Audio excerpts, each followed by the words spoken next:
જય શ્રી કૃષ્ણ. એસ્ટ્રો મિત્ર પર સૌનું ખૂબ ખૂબ સ્વાગત છે. આજે 24 મે 2026ના કુંભ રાશિના રાશિફળનું એકદમ સચોટ અને વિસ્તૃત વિશ્લેષણ આપણે કરવા જઈ રહ્યા છીએ. આ ખાસ વિશ્લેષણમાં આગળ વધીએ એ પહેલાં ફટાફટ આ પ્રસ્તુતિને લાઇક કરી દો, મિત્રો સાથે શેર કરો અને હા, જો હજુ સુધી એસ્ટ્રો મિત્ર ચેનલને સબસ્ક્રાઇબ નથી કરી તો અત્યારે જ કરી લેજો. ચાલો આજના દિવસને ઊંડાણપૂર્વક સમજીએ. આજના દિવસની શરૂઆત એક બહુ જ અદ્ભુત અને પ્રેરણાદાયક વિચારથી કરીએ. બુઝાયેલી મીણબત્તી ફરીથી પ્રગટી શકે છે અને તોફાનોમાંથી હોડી પણ હેમખેમ બહાર નીકળી શકે છે. ક્યારેય નિરાશ ન થવું, કારણ કે કિસ્મત ક્યારે પણ બદલાઈ શકે છે. મતલબ કે ગમે તેટલી મુશ્કેલી હોય, દ્રઢ નિશ્ચય અને સખત મહેનતથી કોઈ પણ અવરોધને પાર કરી શકાય છે અને ભાગ્ય પણ બદલી શકાય છે. બસ આ જ હકારાત્મક ઊર્જા સાથે આજે આગળ વધવાનું છે. તો ચાલો ફટાફટ આજની રૂપરેખા પર નજર કરી લઈએ. આપણે પંચાંગ અને આકાશી ગોઠવણીથી શરૂઆત કરીશું. ત્યારબાદ સામાન્ય રાશિફળ, પ્રેમ અને પારિવારિક જીવન, કરિયર અને નાણાકીય બાબતો, સ્વાસ્થ્ય અંગેની સાવચેતીઓ અને છેલ્લે આજના ખાસ ઉપાય વિશે વાત કરીશું. મતલબ કે જીવનના દરેક પાસાને આવરી લેવામાં આવશે. સૌથી પહેલાં વાત કરીએ આજના પંચાંગ અને આકાશી ગોઠવણની. આજના મહત્વપૂર્ણ સમય અને મુહૂર્ત ખાસ નોંધવા જેવા છે. જો રાહુકાળ સાંજે 5:21થી 7 વાગ્યા સુધી રહેશે, એટલે આ સમય દરમિયાન કોઈપણ નવા કે શુભ કામની શરૂઆત કરવાનું ટાળવું. જ્યારે અભિજીત મુહૂર્ત, જે દિવસનો સૌથી શ્રેષ્ઠ અને શુભ સમય મનાય છે, તે બપોરે 11:57થી 12:50 સુધી રહેશે. તો કોઈપણ અગત્યના નિર્ણયો લેવા હોય તો આ સમયગાળામાં લેવા સૌથી ઉત્તમ રહેશે. અને બ્રહ્મ મુહૂર્ત આજે વહેલી સવારે 4:10થી 4:58 સુધીનું હતું. હવે આજના આકાશ તરફ નજર કરીએ તો આજે ચંદ્ર સિંહ રાશિમાંથી પસાર થઈ રહ્યો છે, જ્યારે સૂર્ય વૃષભ રાશિમાં બિરાજમાન છે. આ બંને મુખ્ય ગ્રહોની આ ચોક્કસ સ્થિતિ આજના આખા દિવસના રાશિફળનો મૂળ પાયો છે, જે એક મજબૂત અને સ્થિર ઊર્જા પ્રદાન કરી રહી છે. આ ખરેખર બહુ રસપ્રદ છે. અહીં બ્રહ્માંડની બે અલગ અલગ ઊર્જાઓ જોવા મળી રહી છે. એક તરફ મંગળ ગ્રહ જબરદસ્ત હિંમત અને આત્મવિશ્વાસ આપી રહ્યો છે, જે કોઈપણ પડકારનો સામનો કરવાની તાકાત આપે છે.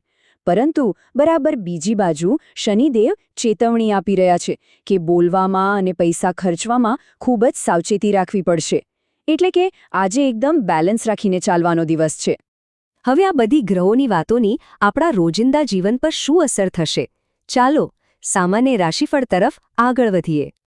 આજના દિવસનો ટૂંકો સારાંશ જોઈએ તો સૌથી મોટી અને મહત્વની સલાહ એ છે કે આજે કોઈને પણ પૈસા ઓછીના આપવાનું બિલકુલ ટાળવો. સારી વાત એ છે કે ગુરુ અને શુક્ર સર્જનાત્મકતામાં વધારો કરી રહ્યા છે, જ્યારે સૂર્ય અને બુધ પરિવારના કોઈ અગત્યના નિર્ણયો લેવામાં સાથ આપશે. પણ હા, થોડું ધ્યાન રાખવું, કેતુના કારણે અંગત સંબંધોમાં થોડી ગેરસમજ કે અંતર ઊભું થઈ શકે છે. તેથી સ્પષ્ટ અને ખુલ્લા મને વાતચીત રાખવી અત્યંત જરૂરી છે. તો હવે વાત કરીએ જીવનના બહુ જ મહત્વના પાસાની, પ્રેમ અને પારિવારિક જીવન. અહીં મુખ્ય સંદેશ છે સંબંધોની માવજત. આજે પ્રિયજનોની ખાસ સંભાળ લેવાની ભાવના જાગશે. નકારાત્મક ચર્ચાઓ અને કઠોર શબ્દોથી બને તેટલું દૂર રહેવું, કારણ કે નાની એવી દલીલ પણ પરિવારમાં મોટી સમસ્યા સર્જી શકે છે. એના કરતાં ભાવનાત્મક જોડાણને વધુ મજબૂત બનાવવા માટે કંઈક નવું અને સર્જનાત્મક કરવું જોઈએ. આખરે સંબંધોના બગીચાને તો પ્રેમ અને વિશ્વાસથી જ સિંચવો પડે ને. આગળ વધીએ અને જોઈએ કરિયર અને નાણાકીય બાબતો વિશે. આ એવો વિભાગ છે જેની દરેકને આતુરતા હોય છે. જુઓ, કાર્યસ્થળ પર આજે કામનું ભારણ થોડું વધારે રહેવાનું છે, એટલે કામ અને આરામ વચ્ચે સંતુલન જાળવવું બહુ જરૂરી બની જશે. ખાસ કરીને જે લોકો આઈટી અથવા ડેટા એનાલિસિસ ફિલ્ડ સાથે જોડાયેલા છે, તેમના માટે આજે કોઈ મોટી જવાબદારીઓ આવી શકે છે.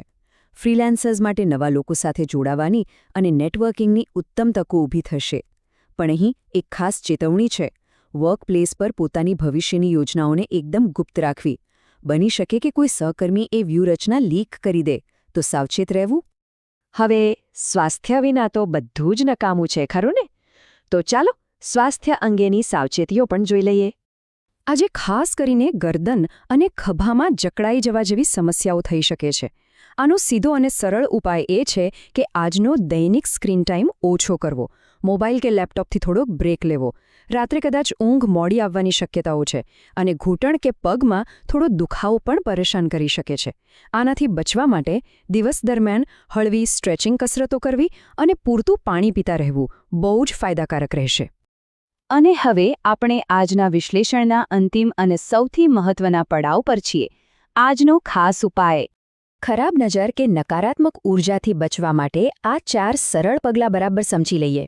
પહેલું પગલું, એક લીંબુ પર થોડા કાળા તલ રાખવાના છે. બીજું પગલું, તેને કાળા દોરાથી બરાબર બાંધી દેવું. ત્રીજું પગલું, જે વ્યક્તિ પરથી નજર ઉતારવાની હોય તેના માથા પરથી આ લીંબુ 7 વખત ફેરવી લેવું. અને છેલ્લે ચોથું પગલું, આ લીંબુને ઘરની બહાર કોઈ દૂરની જગ્યાએ ફેંકી દેવું. વ્યક્તિગત સુરક્ષા માટે આ એક બહુ જ પ્રભાવશાળી અને સચોટ ઉપાય છે. તો ગ્રહોની ગોઠવણી આપણી તરફેણમાં છે અને રક્ષણાત્મક ઉપાયો પણ તૈયાર છે. તો હવે સૌથી મોટો પ્રશ્ન એ છે કે આજે એવા કયા પગલાં લેવામાં આવશે જે ખરેખર કિસ્મત બદલી શકે. શરૂઆતમાં આપણે જોયું તેમ નિયતિ બદલવી એ આપણા જ હાથમાં છે. પૂરી હકારાત્મકતા સાથે આગળ વધીને આજના દિવસનો મહત્તમ લાભ ઉઠાવવાનો છે. આજના આ વિશ્લેષણમાં જોડાવા બદલ ખૂબ ખૂબ આભાર. આ પ્રસ્તુતિને લાઇક અને શેર કરવાનું બિલકુલ ભૂલશો નહીં. સૌનો દિવસ મંગલમય રહે.